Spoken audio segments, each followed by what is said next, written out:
महमूद मदनी साहब खास तौर से उल्टा चश्मा लगाए हुए हैं, उन्होंने चश्मा सर के पीछे लगाया हुआ है। प्यारे दोस्तों, अजीज साथियों, उम्मीद है कि आप लोग खैर आफियत से होंगे।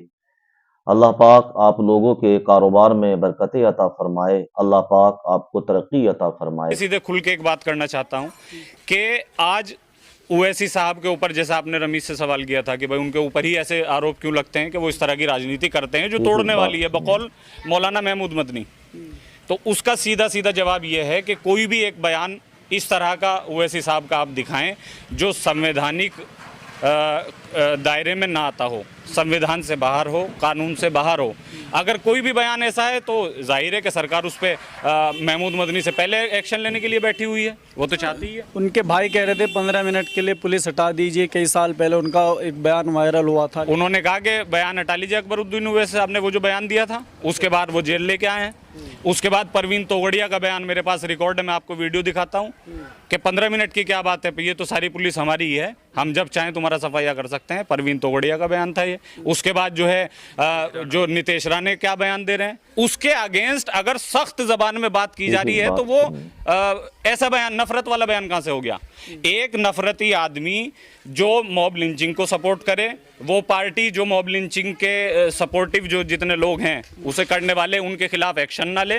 दूर क्यों जाना, जलालाबाद में हुई अभी क्या एक्शन हुआ उनके खिलाफ? बल्कि जिन पत्रकारों ने, आप जैसे लोग जो ईमानदार हैं, उन्होंने अगर उसको शामिल कर लिया अपनी न्यूज में तो उनके खिलाफ रिपोर्ट हो गई है। तो ऐसे में महमूद मदनी साहब खास तौर से उल्टा चश्मा लगाए हुए हैं, उन्होंने चश्मा सर के पीछे लगाया हुआ है, आंखों पे है चश्मा तो। हाँ वो, लेकिन वो दिख रहा है ना, लेकिन काला चश्मा अकल के ऊपर लगा हुआ उनके। तो इस तरह के बयान उन्हें ये क्यों नहीं दिखती? एक बार खुल के महमूद मदनी साहब, चैलेंज है उनको, एक बार खुल के मौलाना महमूद मदनी साहब मॉब लिंचिंग के खिलाफ, और जलालाबाद उनके बगल में ही है, जाएं किसी दिन जलालाबाद जिसकी मॉब लिंचिंग हुई थी उसको इंसाफ दिला दें जाके। कई सारे मुद्दों को लेकर अमित शाह से भी उनकी मुलाकात हुई थी, इन्हीं सब बातों को। हाँ, अमित शाह से जब मुलाकात हुई थी तो पता क्या कहा था उन्होंने आगे? कहने भाई ऐसा है कि हम इस व्यवस्था में विश्वास रखते हैं, और जिस तरीके की बात अमित शाह और भाजपा और आरएसएस के लोगों ने की है, अगर यही हिंदू राष्ट्र है तो हम इसे स्वीकार करते हैं, एक्सेप्ट करते हैं। अब क्या करना चाह रहे हो आप? उससे पहले आपके बयान ये आ रहे हैं कि जब एक आज़ाद मुल्क मिल रहा था, निज़ाम मुस्तफ़ा था, कुरानी निज़ाम की बात हो रही थी, एक इस्लामिक स्टेट की बात हो रही थी, जब वो मिल रहा था हमने उसे ठोकर मार दी। एक उनका सबसे प्रिय शब्द है जो वो सबसे ज़्यादा पसंद है उन्हें, डिसएग्री। वो ये समझते हैं कि ये लफ्ज़ बोल के डिसएग्री, वो बहुत बड़े इंग्लिश के आलिम हो गए हैं, तो हर बात में डिसएग्री करता हूँ, अनबियरेबल है असदुद्दीन ओवैसी साहब की पॉलिटिक्स। अगर असदुद्दीन ओवैसी साहब की पॉलिटिक्स अनबियरेबल है तो लाखों लोगों ने उनको सपोर्ट करके दिखा दिया कि आपकी पॉलिटिक्स, जबकि आप ये कहते हैं कि हम जो है राजनीतिक पार्टी नहीं है, हम जो है उलमा की पार्टी हैं, वो भी एक ऐसा नॉन पॉलिटिकल ग्रुप है। तो जब आप नॉन पॉलिटिकल ग्रुप हैं, या तो आप साबित करो कि आप पॉलिटिकल हैं और ऐलान करो कि हम राजनीतिक पार्टी हैं और असदुद्दीन ओवैसी हमें पसंद नहीं, हम आपके साथ लगने के लिए तैयार हैं, हम आपके लिए बिल्कुल तन मन धन से लगने के लिए तैयार हैं। मौलाना महमूद मदनी, जमीयत उलमा के लोग ये कहें कि हमने आज से जो है इलेक्शन लड़ेंगे और हम राजनीतिक पार्टी हैं, हम असदुद्दीन ओवैसी साहब को छोड़ देंगे, उनके पीछे आ जाएंगे। आप ये भी नहीं कहते कि हम राजनीतिक पार्टी हैं, और जो राजनीतिक लोग काम कर रहे हैं उन्हें करने भी नहीं देते हैं। अच्छा, जो सबसे बड़ा मुद्दा है, शाहीन बाग के अंदर एक लंबा प्रोटेस्ट चला सीए और एनआरसी को लेकर के। फिलहाल मदनी साहब बोल रहे हैं कि एनआरसी को लागू करना चाहिए पूरे देश के अंदर। अब आपको मैं एक बात बताऊं, नौजवानों ने जिस तरीके से सीए और एनआरसी का प्रोटेस्ट किया, मैं भी जामिया से पढ़ा हुआ हूं, जामिया मिलिया इस्लामिया से, और जामिया मिलिया इस्लामिया के स्टूडेंट्स ने इसे लीड किया है इस प्रोटेस्ट को, वहीं से प्रोटेस्ट बना है सारा, मैं उसमें शामिल होता रहा हमेशा से।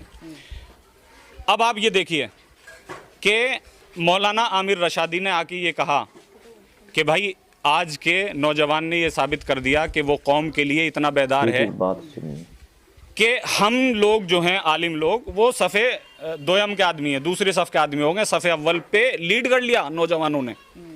इतनी तारीफ उन्होंने की, उसके बावजूद गोलियां खाई, डंडे खाए, सारी वीडियोस आपके वायरल। अब मुझे कोई ये कहने लगे कि नहीं डंडे नहीं बजे, सब वायरल है, नेट पे पड़ा हुआ है। डंडे खाए, जामिया के स्टूडेंट ने गोलियां खाई। मीरान हैदर मेरा दोस्त, मेरा साथी जेल में बंद है। सफूरा जरगार मेरे साथ कॉलेज में रही, जेल में बंद है। उमर खालिद जेल में बंद है, और आपके खालिद सैफी साहब जेल में बंद हैं, जिनकी बेल भी नहीं हो रही है। ठीक है, तो सफूरा जरगार जैसी लेडी को वो क्या कहेंगे कि जिसने एक बच्चे को जन्म दिया जेल के अंदर, एक बात सुनिए, और गुनाह क्या है? कौम के लिए ये जो काला कानून एनआरसी लाया जा रहा है उसके खिलाफ हमें जो है प्रोटेस्ट करना था, यही तो गुनाह था। तो इतने पूरा देश, अब आप देखिए सीधी बात, पूरा देश प्रोटेस्ट कर रहा है एनआरसी के खिलाफ। यह तो पूरे देश के आवाम को आप जो है देख सकते हैं, या उस आवाम के खिलाफ आप महमूद मदनी साहब को देख सकते हैं। या तो वो पूरी आवाम गलत है, या अकेले फिर महमूद मदनी साहब गलत हैं। सीधी बात यह है। अच्छा, आप छोड़ दीजिए सारी बात। अभी आप एक मसला और हुआ, रसूलुल्लाह की शान में गुस्ताखी हुई। हर मुसलमान के दिल में वलवला और जोश है, और हम चाहते हैं कि वो जो जिस गंदी ज़बान से रसूलुल्लाह की शान में गुस्ताखी हुई उसे गिरफ्तार किया जाना चाहिए, फांसी पे लटकाना चाहिए। साफ तौर पे हर इंसान के अंदर ये जज्बा है। ये जज्बा महमूद मदनी साहब के अंदर क्यों नहीं है? ज़ाती इख्तलाफ होगा आपका, बिल्कुल रखिए। आपकी भी कुर्सी की जंग है, उनकी भी कुर्सी की जंग है। उनकी कुर्सी की जंग जो है वो संवैधानिक रूप से है। आपकी कुर्सी की जंग ऐसी है कि दादा ले पोता बरते। आपकी कुर्सी पे तो कोई क्या कहते हैं, इलेक्शन भी नहीं होता, तो दादा ले पोता बरते वाली बात है। अब आप समझ लीजिए मैं क्या कह रहा हूँ। तो कुर्सी तो असल मामला कुर्सी का है।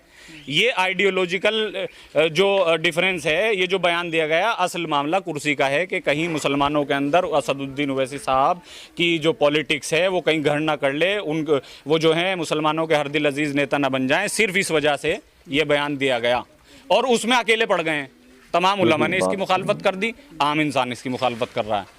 क्या भविष्य में असदुद्दीन ओवैसी मुसलमानों के जो तमाम मुसलमान हैं वो उनको एक्सेप्ट कर सकते हैं? साहिब ईमान जो हो, जो मुनाफिक ना हो, जिसके अंदर बेईमानी ना हो, जो बदअखलाक ना हो, जो ईमान रखता हो अल्लाह के कुरान पे, और जो ईमान लाता हो रसूलुल्लाह पे, वो बिल्कुल खरे तौर पे ये मानेगा कि असदुद्दीन ओवैसी हमारे नेता हैं। उम्मीद है कि आप लोग खैर आफियत से होंगे।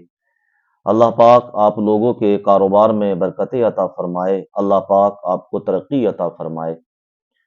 अजीज दोस्तों, आज एक अफवाह फैलाई जा रही है